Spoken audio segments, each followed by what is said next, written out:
હું 25 વર્ષનો છું અને મારા લગ્ન 1 વર્ષ પહેલાં થયા છે અને મારી પત્ની પણ મારા જેટલી જ ઉંમરની છે અને ખૂબ જ સુંદર છે. મારી પત્ની ખૂબ જ મોજીલા પ્રકારની મહિલા છે. લગ્ન પહેલાં મને આ ખબર નહોતી. અમે બંને નોકરી માટે નવસારી આવ્યા હતા.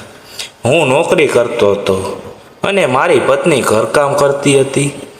અમે બંને પતિ પત્ની ત્યાં કામ કરવાની સાથે રહેવા જ લાગ્યા. મારો એક મિત્ર હતો, તેનું નામ આશીષ હતું. તે ખૂબ જ ગોરો હતો અને તેનું શરીર ખૂબ જ મજબૂત કુસ્તીબાજ જેવું હતું. એક દિવસ આશીષે મને કહ્યું, દોસ્ત, મેં ભાભીને ક્યારેય જોઈ નથી, તો ક્યારેક મને એકવાર મળવાનો મોકો આપો. મેં કહ્યું, ઠીક છે, કાલે જમવા માટે તું ઘરે આવજે. તેણે કહ્યું, ઠીક છે, હું રવિવારે આવીશ. તે રવિવારે મારા ઘરે જમવા આવવાનું હતું. મેં મારી પત્નીને વાત કરી ત્યારે મારી પત્ની ખુશીથી રાજી થઈ ગઈ. મારો મિત્ર સવારે 9 વાગ્યે આવ્યો. મેં મારા મિત્ર સાથે મારી પત્નીનો પરિચય કરાવ્યો ત્યારે તેણે મારી પત્નીની સામે તેની સુંદરતાના ખૂબ વખાણ કર્યા. તેના દરેક વખાણ સાંભળીને મારી પત્નીને મારો મિત્ર ખૂબ જ ગમ્યો અને તેણે લાઈક કરવાનું શરૂ કર્યું. અમે ત્રણેય સાથે ડિનર કર્યું અને તે તેના કામ માટે રસોડામાં ગઈ. અમે બંને વાતો કરી રહ્યા હતા ત્યારે મને ઓફિસેથી ફોન આવ્યો. મારે મારા કોમ્પ્યુટર પર કોઈ અગત્યના કામ માટે જવાનું થયું અને મારી ઓનલાઈન મીટિંગ હતી જે 2 કલાક સુધી ચાલવાની હતી. મેં આશીષને કહ્યું, હું મારી ઓફિસનું કામ બાજુના રૂમમાં કરું છું. તું અને તારી ભાભી વાતો કરો. હું બાજુના રૂમમાં આવ્યો અને મારું કામ કરવા લાગ્યો. થોડા સમય પછી મારી મીટિંગ સમાપ્ત થઈ ગઈ અને પછી મને લાગ્યું, આશીષ કંટાળો તો નથી ગયો ને? લાવને જઈને જોઈ લઉં. હું મારો મોબાઈલ લઈને રૂમની બહાર ગેલેરીમાં આવ્યો અને પોસ્ટ જોવા લાગ્યો. પછી મેં બાજુના રૂમમાંથી મારી પત્ની અને આશીષના હસવાનો અવાજ સાંભળ્યો. તેથી મારું ધ્યાન મારા મોબાઈલ પરથી તેની વચ્ચેની વાતચીત તરફ ગયું. હું તેના શબ્દો સાંભળવા રૂમની બહાર બારી પાસે સંતાઈને ઊભો રહ્યો. હવે ત્યાંથી બધું દેખાતું અને સંભળાતું હતું. બંને વચ્ચે મસ્તીની વાતો ચાલી રહી હતી. મારી પત્ની આશીષને કહ્યું, આશીષ, તે હજી લગ્ન કેમ નથી કર્યા? આશીષે કહ્યું, મને તમારા જેવી છોકરી નથી મળવી. તે બોલી, અરે, તમે મારા જેવી સુંદર છોકરી મળશે, પણ તમને મારા જેવી જ કેમ જોઈએ છે? આશીષ કહેવા લાગ્યો, ભાભી, તમે એટલા સુંદર છો કે હું તમારા પ્રેમમાં પડી ગયો. તે શરમાઈને બોલી, ઓહો, ખરેખર? આશીષ મોકો જોઈને ચોકો માર્યો. તે બોલી, પ્લીઝ મને કહો કે તમને મારામાં શું ગમ્યું? આશીષ કહેવા લાગ્યો, તમારો બાંધો બહુ સરસ છે. તે બોલી, તમને મારા બાંધામાં સૌથી વધુ શું ગમ્યું? ત્યારે આશીષે કહ્યું, ભાભી, હું તમને ચોખ્ખું કહી દઉં. તે બોલી, હા, ચોખ્ખું કહી દો, મારે બધું સાંભળવું છે. મારી પત્નીએ બધું સાંભળવા માટે થોડો ભાર મૂક્યો, જેથી મારો મિત્ર સમજી ગયો કે તે શેના વિશે વાત કરવા માગે છે.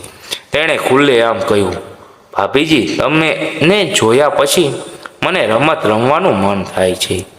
પિનલ બોલી, ખરેખર? આ સાંભળીને હું સમજી ગયો કે તે પણ આશીષ સાથે રમવા માંગતી હતી.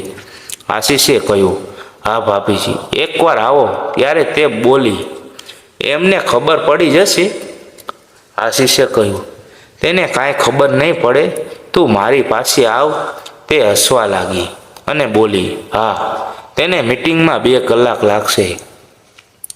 આ સાંભળીને આશીષે તેને પોતાની પાસે ખેંચી લીધી અને તે પણ મારા મિત્ર સાથે મસ્તી કરવા લાગી. બંને જોર જોરથી હસવા લાગ્યા અને તેને ધક્કો મારીને કહ્યું, આ ધીમે ધીમે રસ પીવાનો. અને તે આશીષની સાથે રમવા તૈયાર થઈ ગઈ હતી અને તે આશીષના છાતી પર માથું રાખીને હાથ ફેરવતી હતી.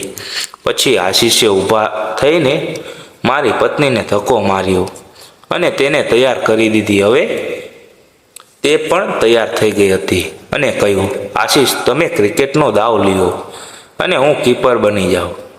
ક્રિકેટ રમતી વખતે આશીષે પૂછવા લાગ્યો કે કેવું લાગે છે ભાભી, મારું બેટિંગ તે બોલી ખરેખર મજા આવે છે? બસ આમ રમતા રહો, આશીષે કહ્યું. ધીમે અવાજ કરો, તમારા પત્નીને ખબર પડી જશે તો ક્રિકેટની મજા બગડી જશે. તે બોલી, સાંભળવા દ્યો ને તમારા ભાઈને, કેવી રીતે ક્રિકેટ રમવું તે પણ ખબર નથી. તે ફક્ત પહેલા બોલમાં આઉટ થઈ જાય છે. અને એ જ રીતે મારો મિત્ર આશીષ પણ મારી પત્નીની બોલિંગથી પહેલા બોલે આઉટ થઈ. પછી તે બેટિંગ કરવા લાગી હતી, પણ તે હવે થાકી ગઈ હતી. તેનું શરીર કડક થવા લાગ્યું હતું. તે ખૂબ જ ઝડપથી ક્રિકેટ રમવા લાગી અને લાસ્ટ બોલમાં તે આઉટ થઈ ગઈ અને તે પાણીની બોટલ પીવા લાગી. હવે આશીષ રોજ મારા ઘરે આવતો અને રમતો. મારી પત્ની હવે મારી સાથે રમતી નથી. એક દિવસ મેં તેને કહ્યું, આજે મને ખૂબ જ મન છે ક્રિકેટ રમવાનું, તો ચાલ આપણે ક્યાંક રમીએ. તો મારી પત્નીએ કહ્યું, ના, મારે રમવાનું મન નથી. મેં કહ્યું, શા માટે તને ક્રિકેટ રમવાનું મન નથી? મારી પત્નીએ સ્પષ્ટ કહ્યું, તમારું બેટ ખૂબ નાનું છે, મને રમતા નથી ફાવતું. મેં કહ્યું, તો કોનું બેટ મોટું છે? તે મારી સામે જોઈને ચૂપ થઈ ગઈ. મેં કહ્યું, આશીષ પાસે મોટું બેટ છે ને? એટલે તેણે પણ કહ્યું, હા, તેની પાસે મજબૂત અને સારું છે, તેનાથી ક્રિકેટ રમવાની મજા આવે છે. હવે જ્યારે આ વાત જાહેર થઈ ગઈ હતી ત્યારે તેના મનમાંથી ભય દૂર થઈ ગયો હતો. એક દિવસ આશીષ અને તેનો મિત્ર નાઇટ ટુર્નામેન્ટ રમવા આવ્યા હતા અને બીજા દિવસે તો એક ભિખારી હારે પણ ક્રિકેટ રમી હતી. આ બધાની સાથે કેવી રીતે રમી હતી તે જાણવા માટે તમારે બીજા ભાગની રાહ જોવી પડશે. આ વિડીયોને પૂરો જોવા બદલ આપ સૌ મિત્રોનો ખૂબ ખૂબ ધન્યવાદ.